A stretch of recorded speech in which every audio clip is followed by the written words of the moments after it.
कवी आहे आणि इकडे गेला ना थोडंसं हे घे. कराडच्या ब्रिजवर आता आम्ही आहे.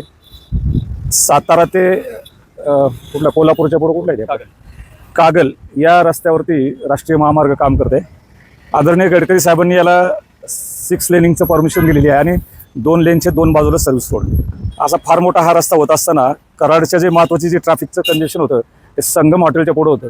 आणि आता मी मगाशीपासून यायचं बघतो ते हा 4 किलोमीटर लांबीचा ब्रिज आहे आणि अत्यंत सुंदर हा ब्रिज झाला. याच्यानंतर मला तर वाटतं जे कोल्हापूरकडे किंवा जाणारी जी वाहनं आहे सांगली कोल्हापूर किंवा मग त्या याच्यापर्यंत बेळगाव पुढे तर ही अत्यंत सुकर पद्धतीनं जातील आणि त्याचा कराडच्या लोकांना काही त्रास होणार आहे.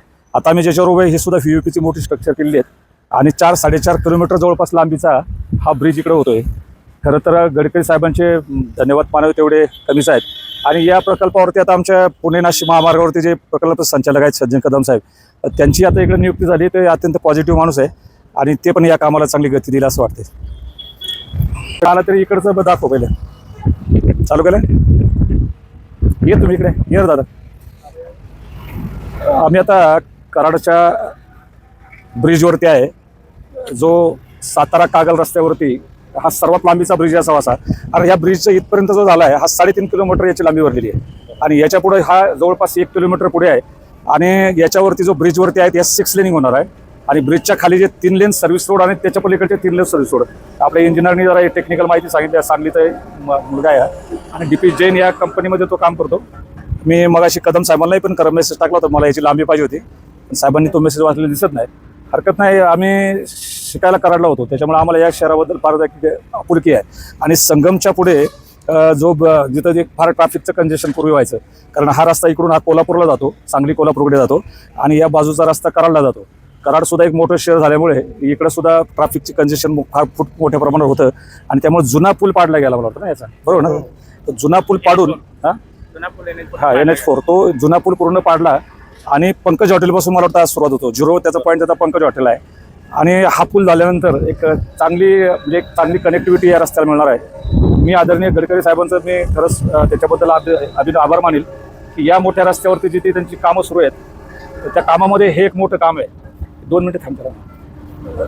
तर हे जे आहे हे एक मोठं काम आहे. खरं तर या रस्त्यावरती आदरणीय साहेबांनी जो शिरोलच्या पुढं जो एक टनेल आता सुरू केलेला आहे त्या टनेलचं सुद्धा लांबी आता त्याची एवढी मला माहीत नाही परंतु 6 लेनिंगचा टनेल आहे.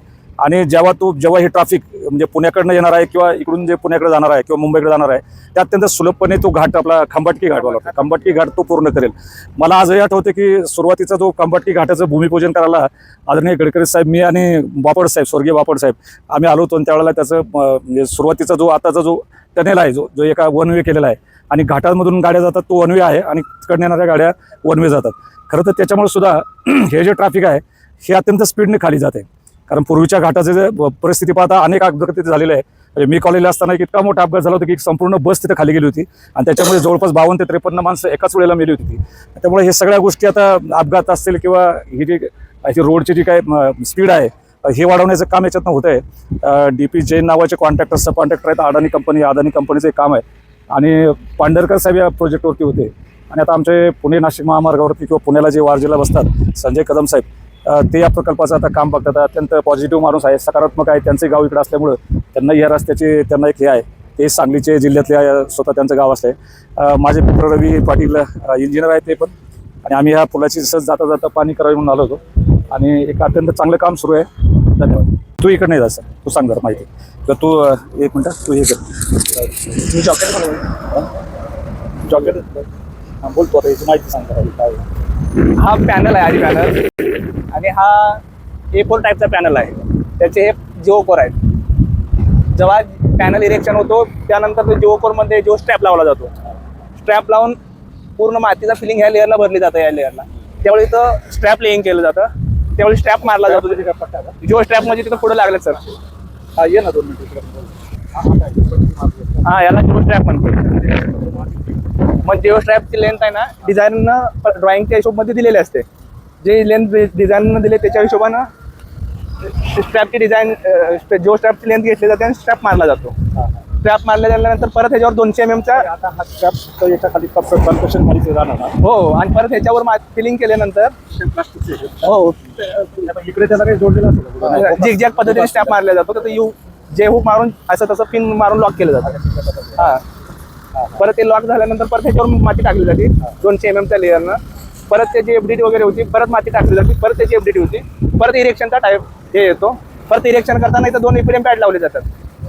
हे 2 जागे सोडलेत त्याचे, तिथे एक इपिडियम पॅड, तिथे एक इपिडियम पॅड टाकला जातो. परत त्याच्यावर पॅनल टाकला जातो, परत इरेक्शन होतं.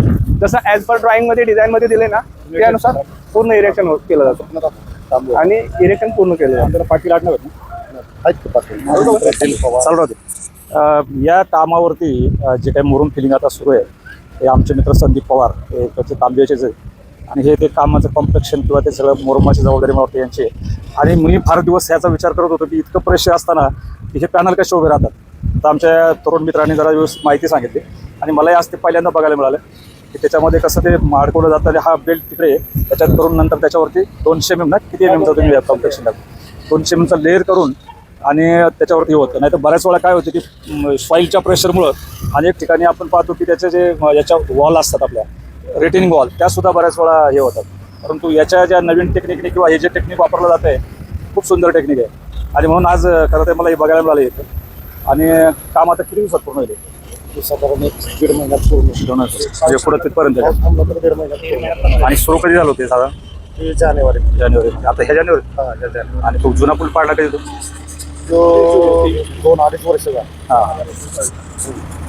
तर हा जुना पूल म्हणजे पंकज हॉटेलच्या पुढचा आणि सन्मान हॉटेल संगम हॉटेलच्या पुढचा जो जुना ब्रिज आहे तो पाडायला बराच वेळ गेला असेल कारण जे ट्रॅफिक चालू ठेवून तो पाडायचा होता.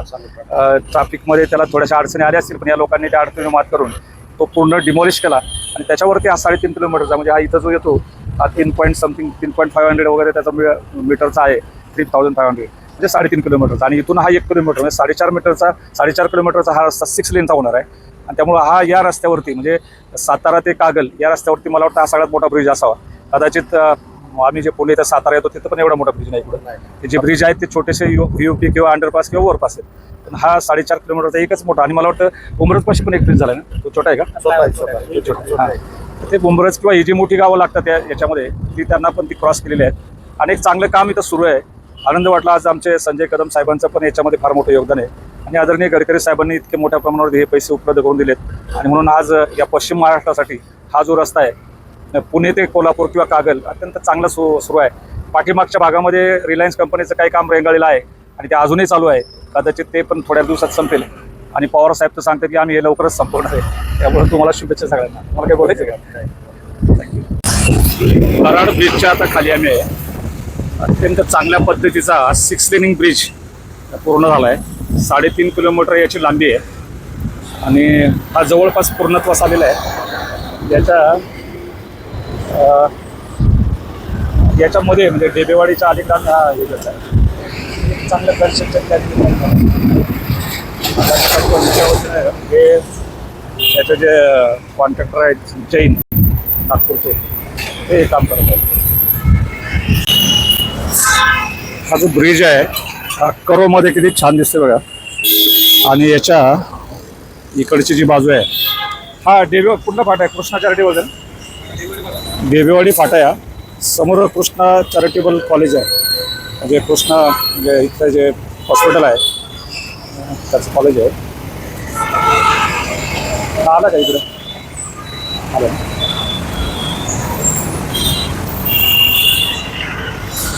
चला रवी जाऊ मग मी.